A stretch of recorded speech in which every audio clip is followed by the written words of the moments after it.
CV7 complement of set. Complement of set का मतलब क्या है कि अगर यूनिवर्सल सेट U है and A is a subset of U, then complement of A is the set of all elements of U which are not the elements of A। अगर एक universal set के अंदर set A आता है तो A के बाहर के जो जो एलिमेंट्स हैं वो है complement of A। Symbolically A dash लिखते हैं to denote the complement of A with respect to U। Thus A dash मतलब x such that x belongs to U and x does not belong to A। U का हर एक element जो A में नहीं आता है वो हो गया A कॉम्प्लीमेंट का पार्ट या फिर A डैश का पार्ट। इसका मतलब क्या हो गया कि A कॉम्प्लीमेंट या फिर A डैश बराबर U माइनस A। U में से वो सारे एलिमेंट्स अगर मैं हटा दूं जो A में आते हैं तो मुझे A डैश मिल जाएगा। The shaded portion represents the complement of set A with respect to U in the below figure। आप देख सकते हैं U में A वाला पार्ट अनशेडेड है और बाकी सारा पार्ट शेडेड है, तो वो दिखाता है A complement। The complement of the union of two sets is the intersection of their complements। दो सेट के यूनियन का अगर मैं कॉम्प्लीमेंट निकालता हूं तो मतलब वो उनके आपस के कॉम्प्लीमेंट्स का इंटरसेक्शन होगा।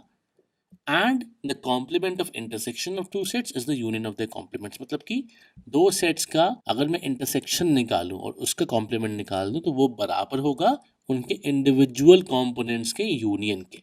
These are called de Morgan's laws. इसके बारे में हम और आगे पढ़ेंगे। डी मॉर्गन्स लॉज क्या बोलते हैं? दो सेट का यूनियन निकालो, उसका कॉम्प्लीमेंट निकालो, it is the same as दोनों के कॉम्प्लीमेंट्स का इंटरसेक्शन। और दो सेट का इंटरसेक्शन निकालो, उसका कॉम्प्लीमेंट निकालो, that is the same as दोनों के कॉम्प्लीमेंट्स का यूनियन।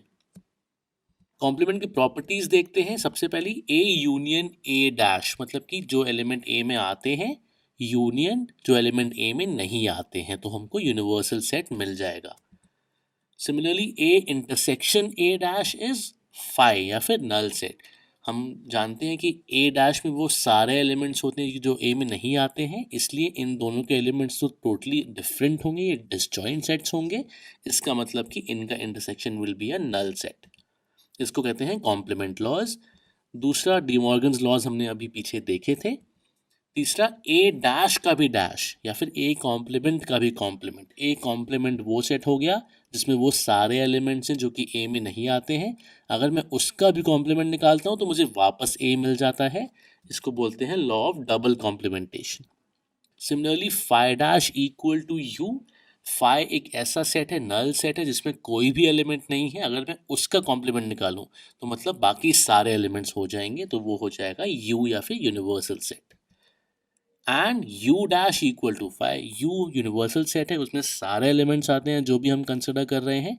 उसका कॉम्प्लीमेंट मतलब कि कोई ऐसा सेट जिसपे यू के एलिमेंट्स ना हो, तो वो तो बस एक ही सेट बचता है, नल सेट। मतलब ऐसा कोई भी एलिमेंट नहीं है जो यू में नहीं आता है। इसको हम बोलते हैं law of empty set and law of universal set.